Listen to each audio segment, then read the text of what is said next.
Formed the band about 2 years ago in our local pub round the corner. Round the corner where? In Watford. You're a three-piece band. Well, that's debatable. First, why the name Spitfires and who came up with it?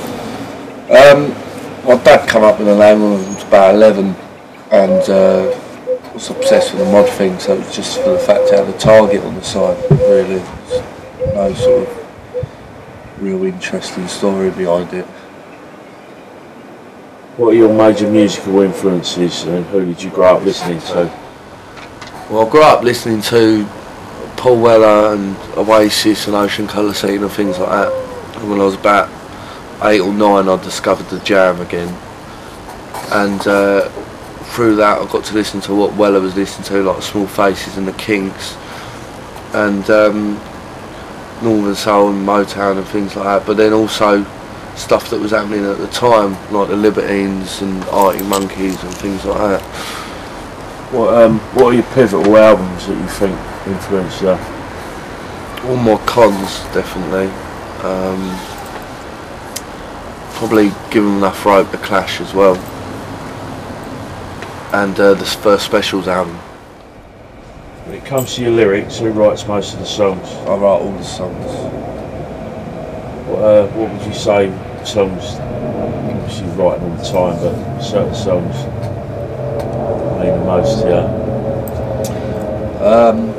Well, Spark the Start means a lot because it was our first sort of proper song, maybe. I don't know. But that means a lot because I was quite happy with the lyrics as well. You know you released a single a few months ago. How did that come to happen? Well, the three of us went in the studio and recorded it.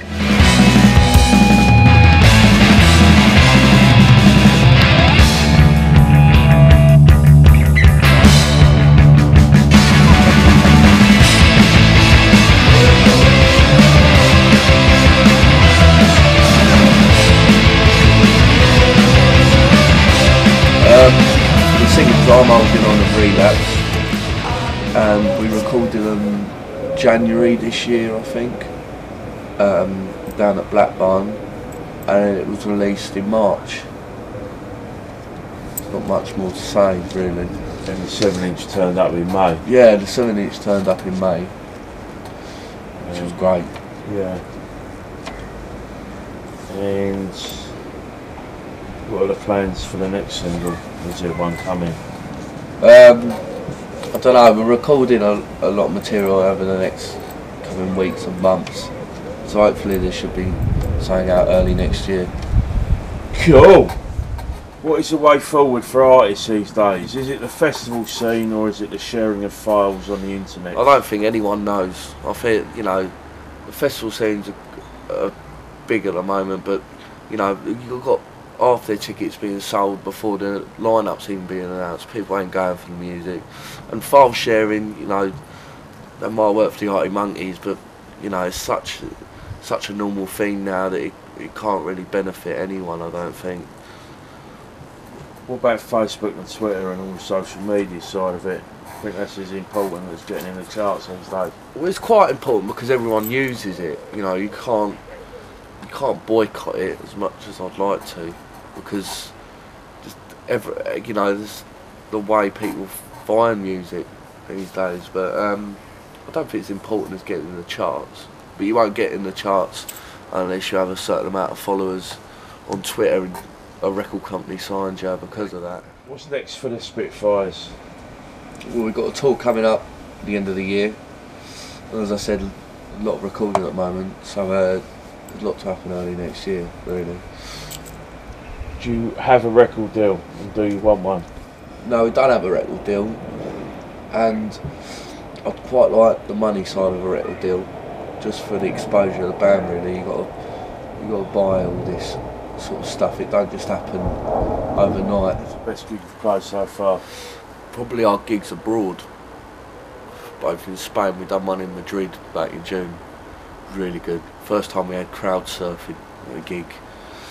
You know, they seem to have a different attitude in Europe to music. They sort of, you know, I don't know, maybe they're not as spoiled as much as we are in this country when it comes to music, or even London, you know what I mean? There's a different gig going on every street corner. Whereas over there, for them to see a sort of English band is quite a big deal, and they, you know, they'll go out and have it. And, you know, that really comes across from us, and we feed off that, which makes it a more enjoyable gig. Spitfires' image is very strong. What are you into at the moment?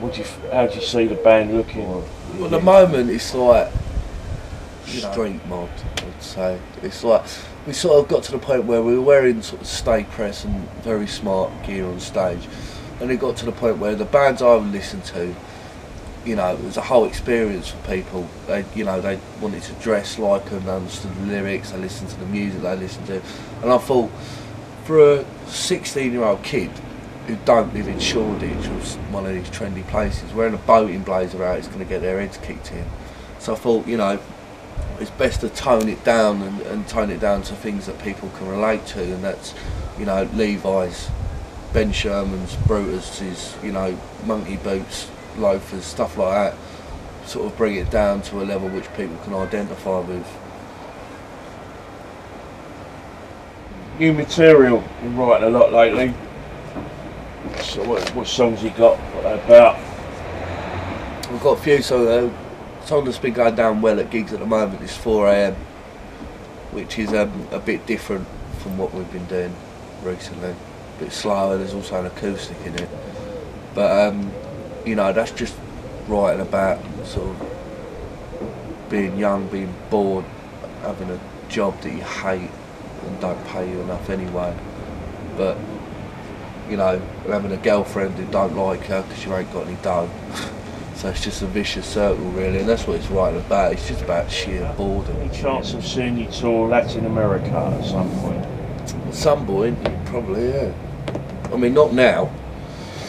Unless you want to pay for us to come out, of course, then, you know, we're all up for it. You want to tour the world? Do I want to tour the world? Yeah. Yes, yeah, of course.